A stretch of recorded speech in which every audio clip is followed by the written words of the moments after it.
Thank you for joining me for this video. I am Mr. Ish. I hope you're all having a great day. In this video, we are reviewing a very important skill that will come up when you are solving second order linear homogeneous differential equations.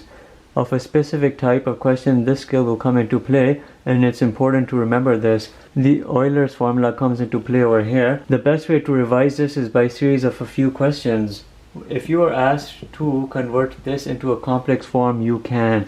Because what's going to happen is you're going to utilize the format you see right over there. You'll have here cosine pi over 2 plus I sine pi over 2.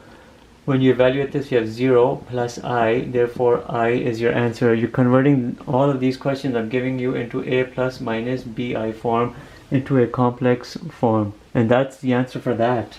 If you are looking at e to the power of I pi over 3, you're looking here at cosine pi over 3 plus I sine pi over 3. If you solve all of this out properly, you'll have 1 over 2 plus I root 3 over 2.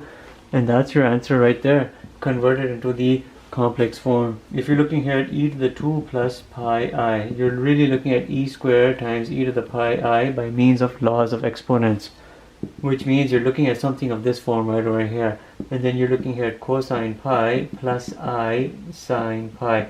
This part right over here, as you're seeing, is the Euler's formula coming into play. You're looking here at minus 1 plus 0, which is really minus e square, and that's your final answer. It'll multiply with this and you'll have minus e square. So these three questions are done. Let's continue with this e to the power of 2 pi. You're looking here at cosine 2 pi plus I sine 2 pi.